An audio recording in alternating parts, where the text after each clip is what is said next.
Démarrer le jeu bouton. Action barre d'outils.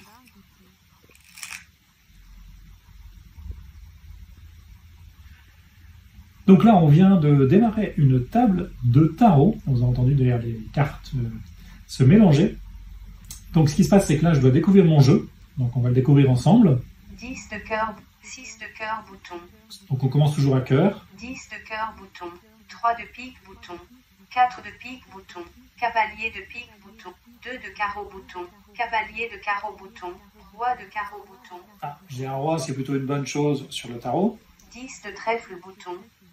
3 d'atouts, bouton. Donc ensuite, on passe aux atouts. Donc j'en ai 1, 3. 4 d'atouts, bouton.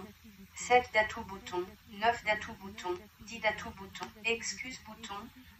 Et là, j'ai l'excuse, c'est-à-dire c'est l'un des 3 bouts que propose le tarot. Donc juste pour que je vous montre, parce que bon, j'ai un jeu qui est moyen, mais à la limite, ça peut le faire. Alors je vais regarder quel roi je vais appeler. Donc je reviens sur mon jeu. Roi de 6 de cœur. 10 de cœur, bouton. Là, j'ai 2 cœurs. 3 de pique. 4 de pique. Cavalier de 2 de carreau. Cavalier de carreau. Roi de carreau, bouton. Donc on va surtout pas appeler carreau, parce que c'est moi qui ai le roi. 10 de trèfle, bouton. 3 d'atouts, bouton. 10 de trèfle, bouton. On va donc appeler le roi de trèfle. Donc là, je fais espace. Petite garde 2x, bouton. On fait une garde. Et je lance la garde. Jeu barre d'outils. 10 de trèfle, bouton. Vous jouez une garde. C'est à poulet volant de jouer. Poulet volant passe.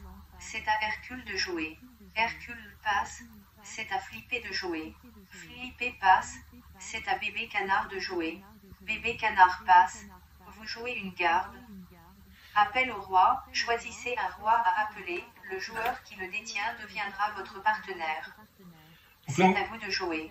Jeu barre d'outils. Donc là, en fait, ce qui s'est passé, c'est que j'ai pris 5 joueurs autour de la table. Ce sont des joueurs, ce ne sont pas des vrais joueurs, hein, ce ne sont pas des humains, ce sont donc un robot. Et donc, bon, ils ont tous des noms un peu particuliers, hein, vous avez repéré. Et donc là, en fait, je dois appeler donc mon roi. Roi de pique, roi de carreau, roi de trèfle, bouton. Roi de trèfle, donc je choisis de prendre le roi de trèfle. Vous appelez un roi de trèfle.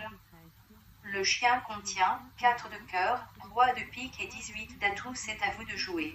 Alors là, heureusement que j'ai pas appelé le roi de pique, sinon je me serais retrouvé tout seul. Donc vous voyez là, maintenant je peux faire mon chien, alors ça va être un petit peu long, donc je vais arrêter la vidéo à cet endroit-là. Mais c'est juste pour dire que donc avec le salon de Quentin, qui est en fait le salon en fait qui permet de jouer, en fait on peut jouer à plein de jeux. Alors là j'ai choisi le tarot, mais il y a à peu près une 40aine de jeux auxquels on peut jouer comme ça. Alors soit avec des robots ou de temps à autre qu'avec des joueurs. Donc voilà, mais ce que je voulais évoquer, c'est le fait que quand on est en situation de handicap visuel, on peut utiliser effectivement des outils de ce type-là pour pouvoir jouer de manière autonome. Ce qui était, alors ce jeu-là existe depuis un certain nombre d'années, mais il ne faut pas se leurrer, il n'y a pas énormément de jeux aujourd'hui qui sont jouables directement comme ça en ligne par une personne en situation de handicap.